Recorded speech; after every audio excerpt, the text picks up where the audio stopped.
Ons praat vandag oor die beginsels wat Paulus vir Timoteus leer in 2 Timoteus, waar hy vir hom skryf dat dit baie belangrik is om kalm te bly. Ons lees dit reg deur die Timoteus brief, waar Paulus vir Timoteus skryf hier in Efese, en waar dinge in Efese maar redelik rof is, en Timoteus hier moet oorleef.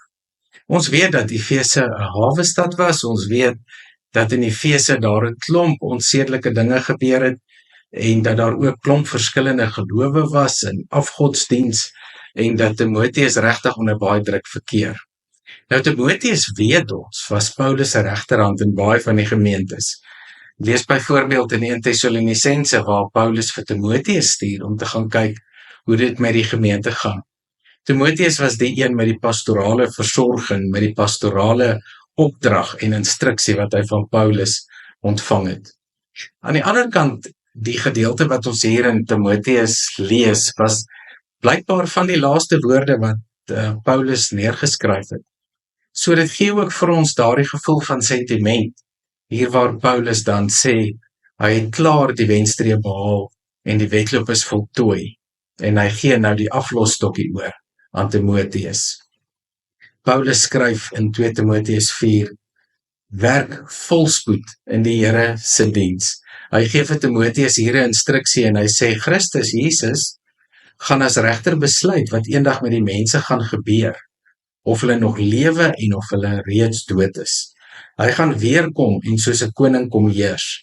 Ons lees dit so in die boodskap, en ons lees hier hoe belangrik dit is vir Paulus om met die einde in gedagte te begin, sodat wanneer jy die einde verstaan, jy weet waarheen alles op pad is, en waar jy dan natuurlik vandag moet begin. En hy skryf hier oor die koms van die Here, en hy skryf hier oor die heerskappy van God, en hy skryf hier hoe belangrik dit is dat Timoteus moet weet dat Christus weer terugkom. En ons weet dat Paulus baie hiermee werk, want het gaan hier oor die hoop wat daar is op Christus, die hoop wat Timoteus natuurlik op die Here kan plaas. En Timoteus weet natuurlik, en al sy omswerwinge saam met Paulus, het hy dit al 'n paar maal gehoor, hoe belangrik dit is om op die wederkoms van Christus te fokus. In 1 Tessalonisense lees ons byvoorbeeld hoe belangrik dit vir Paulus is, en hy skryf ook daar vir die gemeente, en hy sê vir hulle, dat hulle hoop op die heerlikheid van Christus is, op sy koms na die aarde toe.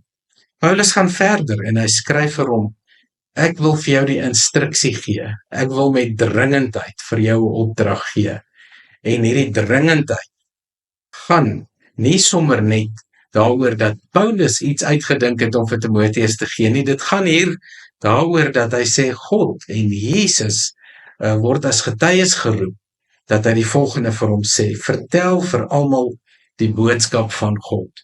En ons weet, vir Paulus was dit een van die belangrikste dinge om te praat oor Jesus.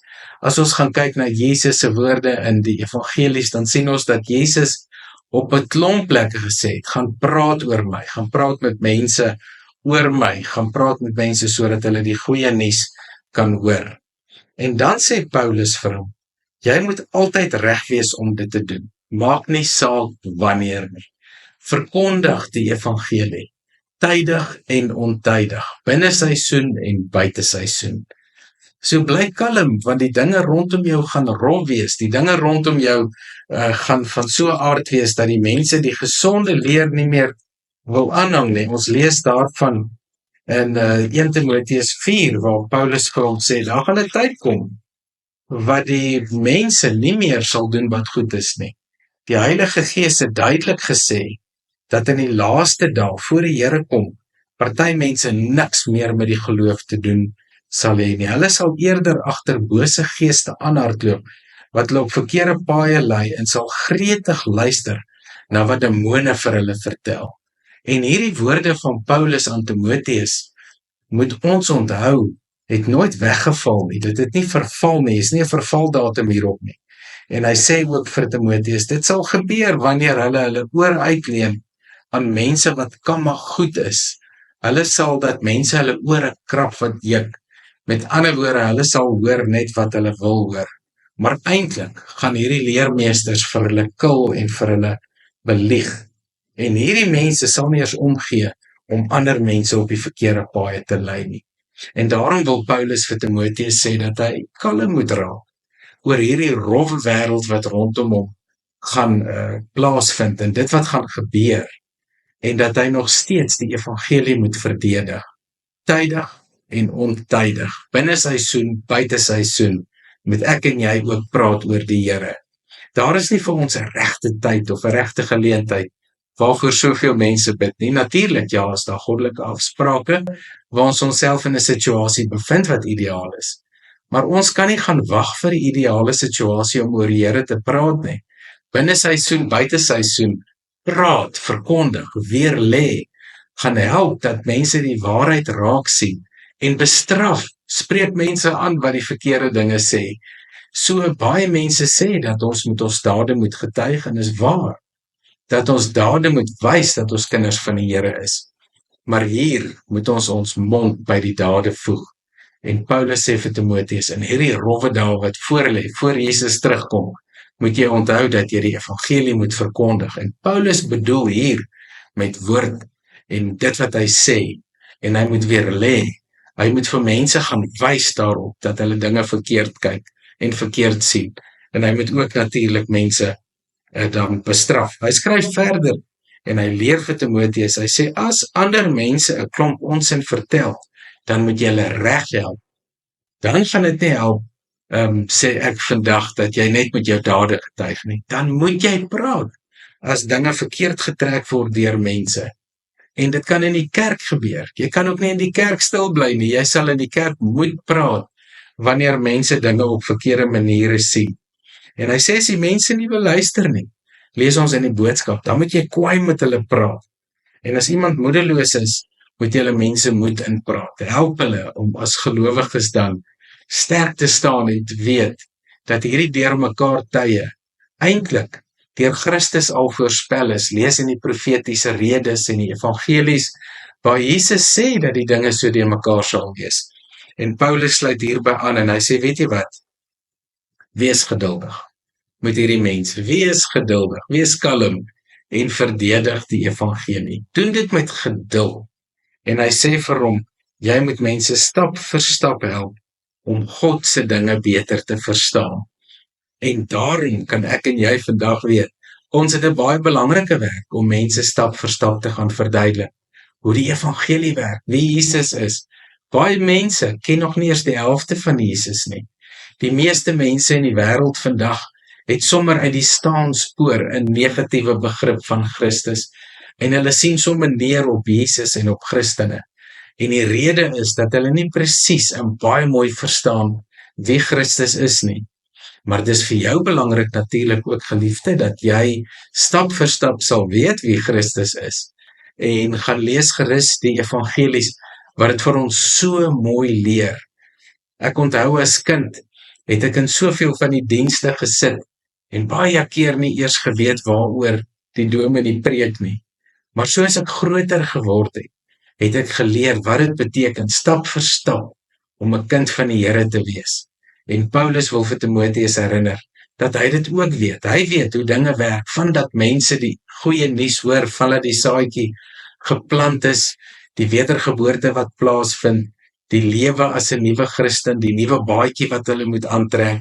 Hy weet ook van volharding, hoe gelowiges wat swaar kry onder verdrukking moet volhard, en hy weet ook hoe gelowiges moet uitkyk na die terugkeer van Christus, en hoe hulle met groot verantwoordelikheid natuurlik moet lewe. En dan sê Paulus vir hom, jy weet, daar gaan 'n tyd kom wat mense nie meer belangstel om na die waarheid te luister nie. Hulle sal eerder wil aanloop agter dinge wat vir hulle lekker is. Kyk net hoe deur mekaar die wêreld is. Gaan kyk maar net gerus hoe mense hulle self identifiseer met allerlei dinge wat vreemd is, en hoe hulle die identiteit wat God vir hulle gegee het, nie meer ken nie. En daarom, omdat hulle dit nie weet nie, kies mense allerlei vreemde identiteite vandag. En ons moet hulle leer, stap vir stap, wat dit beteken om kinders van die Here te wees. Mense sal liewerster na predikers toe stroom, wat sommer net sê wat hulle wil hoor. En van die waarheid sal hulle niks meer wil weet nie. Nee, hulle sal baie meer hou van allerlei stories van godsdiens en oor godsdiens en dinge wat mense sommer uit hulle duim gesuig het. En Paulus wil vir Timoteus sê, in hierdie tyd wat mense so is, en dieselfde is waar vir jou, geliefde, dat jy ook in hierdie tyd, al hierdie dinge, die leuns wat mense vertel oor godsdiens en oor God en oor mense en oor die mense as deel van die skepping van God, al die dinge wat so uit mense se duim gesuig word, is dit natuurlik jou werk om mooi met liefde hierdie mense te gaan vertel wie God is, wie Christus is. En dit is 'n baie moeilike taak wat ons as gelowiges het. Maar Paulus sê, wees geduldig en wees kalm. Jy sal die evangelie kan verdedig. En Jesus self het gesê, as jy nie weet wat om te sê nie, sal die Heilige Gees woorde in jou mond lê. En dit beteken die manier wat ons met mense praat, die manier waar of oor hoe ons oor Christus praat, gaan alles wys of ons kinders van die Here is. En dan sê Paulus vir hom, jy moenie dieselfde fout as hierdie mense maak nie. Jy moenie hierdie tipe dinge doen nie. Bly wakker en hou altyd kop. Wees nigter. Moenie jou kop verloor en jouself gaan blind staar in hierdie verskriklike wêreld nie. Hy sê, en as dit jou in die moeilikheid bring, moenie bang wees nie, maar hou aan om die mense van God te vertel, want dit is jou werk, en doen alles goed wat jou werk van jou vra. So selfs al kom jy in die moeilikheid, moet jy aanhou om oor Jesus te praat. Moenie dat die moeilikheid jou sommer van stryd bring nie, sê Paulus vir Timoteus. En dan sluit Paulus af, hy sê sy tyd loop uit, en sy tyd word min hier van vers 6 af. En ek het nie meer lank om te lewe nie, dan gaan my lewe 'n offer vir God word, sê hy. Dan is sy lewe verby. En Paulus skryf hy die wenstreep behaal. En ons weet in Filippense 3 het hy geskryf oor hoe hy hom uitstrek om hierdie wenstreep te behaal. En hier skryf hy nou dat hy die wedloop klaar gemaak het tot op die einde en dat hy nou die prys vir die wedloop gewen het. En dit is 'n aansporing vir Timoteus en vir jou en vir my dat ons ook die wedloop wat ons op aarde het voluit kan hardloop en dat ons nie van stryd gebring sal word nie. En dan sê hy, God sal vir my die prys gee en hy sal sê dat my saak met hom heeltemal reg is. En wanneer God dan vir my die prys gee, sal die Here wat die prys regverdig uitdeel, vir my prys gee. En hierdie prys lê natuurlik vir elkeen van ons ook voor. En daarom kan ons soos Paulus wat vir Timoteus skryf en Timoteus voluit hardloop hierdie wedloop sonder om terug te deins vir dit wat in die wêreld gebeur. So wees kalm, wees geduldig en verdedig die evangelie op 'n mooi manier. En dan sê hy, almal kan dan uitsien dat ons Here Jesus Christus weer moet kom. Paulus het dan 'n paar laaste woorde waar hy vir Timoteus vra dat sy boeke en sy baadjie gebring word. Natuurlik sy boeke wat al die dinge wat hy geskryf het en sy leerstellinge en sy baadjie, miskien het hy koud gekry, of dalk was hierdie blootheid sentiment die laaste dinge wat Paulus besit het. En dan lees ons van Paulus se laaste woorde. En kom ek en jy gaan leef ook so, dat ons tot op die einde, tot op die laaste van ons woorde, nog steeds sal praat oor God, oor Christus, en dat ons soos Paulus vreesloos sal praat, dat ons nie bang sal wees nie, en dat ons altyd op 'n mooi en slim manier sal praat oor Christus tot die einde van ons lewe. En jy kan verseker weet dat die Heilige Gees vir jou hiermee sal help.